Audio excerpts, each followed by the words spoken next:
So when we look at the educational differences between different races of people, for example, you do find that a lot of Jews and other races go to school for positions that are in high demand. Their parents and their educators are outlining to them these careers are going to be the most important careers in the future. Yeah. And these careers make X amount of dollars. So when you go to school and you're getting all these loans and everything, you want to make sure that you have a career that's going to be able to give you a very comfortable lifestyle, as well as give you the capacity to pay those debts off, those college debts off, in a fair amount of time instead of holding on to those debts for 10, 20, 30 years. So some people are even doing. As a people, we have to look at education as a business decision.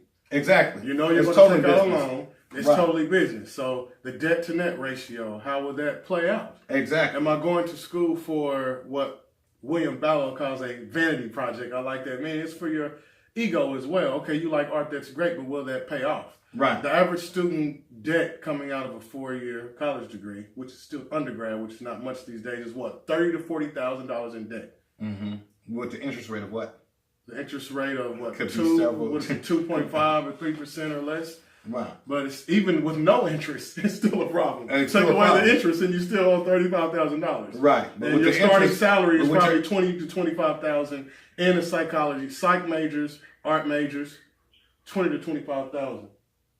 And with the interest rate constantly going, and the interest rate there, your loan is constantly getting away from you unless you pay. You got to pay that interest off before you can even pay the loan off. Exactly. And so when we look at at STEM, science, technology, engineering, and math, I left off talking about the example of the Jewish community and Southeast Asians, who are the most educated, highest earners in America. Right. Surprisingly, it's not the white female, it's not the white male. Of course, Donald Trump has a lot of that support from the poor white male.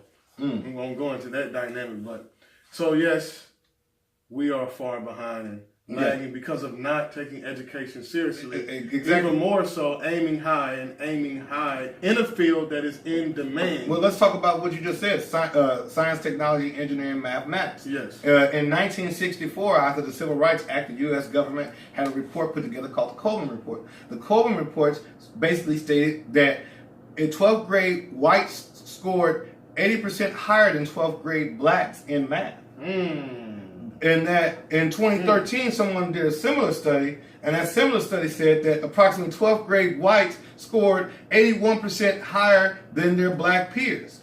And so the rates of the educational gap between blacks and dedicated to the study of mathematics and reading haven't narrowed.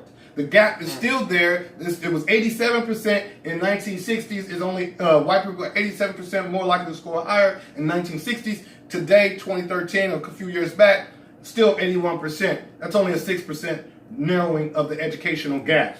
They said if this rate in math and reading is to continue as they are, it will take Black America 250 years to close the math gap between blacks and whites, and over 150 years to close the reading gap. So we are at least 250 years and 150 years as a group behind white America in education. And we wonder why there's a crisis in Black America. We wonder why there is no inclination to go into fields of engineering, to go into fields of science, to go into fields of advanced technologies, because we don't have the mathematical foundation that is there, whereas other races often their environment and their family environment, their social environment stresses the importance of mathematics, stresses the importance of reading, stresses the importance of getting an education that's going to lift yourself and advance yourself socially and economically. Because these are the elements you see missing in the black culture. Exactly. It's cool, popular to be the stud,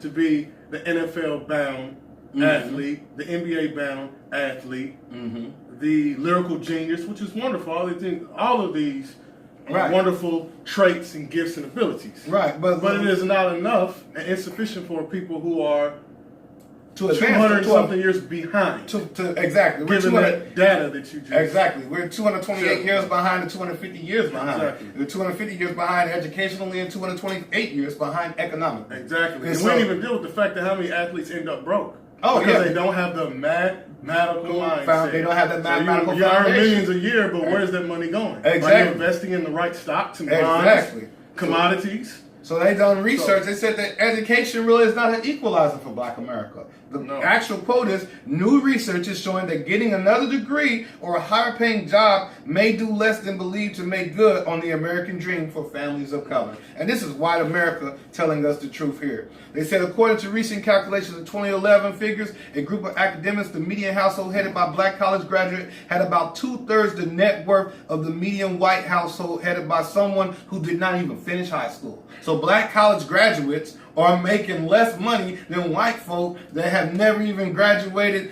college at all. They never went to college.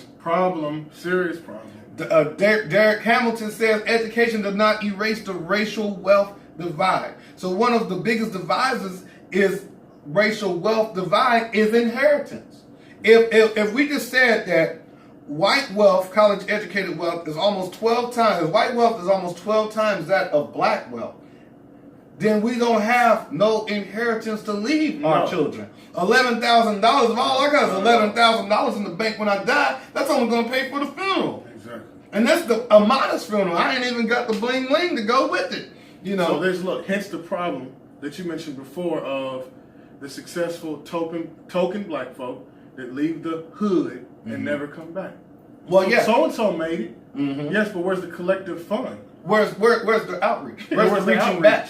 Where's the social dynamics where the little young Black boy, instead of seeing all the crackheads and drug dealers and everybody else and the robbers and kick boy people in his neighborhood, he see Black educators, Black doctors, Black lawyers, Black physicians, Black people that may be rolling in Black capital flight. Oh yeah, we know about the white capital flight through gentrification, urban renewal, and Negro removal. To quote James. Well, when the white people left, the Black people left with them. The Black people with money left with them and said, "We're with you guys. We're going to assimilate with you. I don't want to live around these niggas. It's too violent together." Instead of staying there, putting your flag down and saying, "I'm going to transform my community. I'm going to enlighten my mind. I'm going to inspire the future generations of our people." But educated Black America said, "Get the hell out the hood." And you see educated Blacks, where do they move at? To suburbia.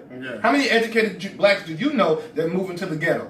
Even when gentrification is taking place in the ghetto. Even when gentrification is taking place, where they know that these neighborhoods are being transformed and the property value is going to double or triple in the next 5-10 years, you still find that Black people cut out from the hood when they get money at every opportunity.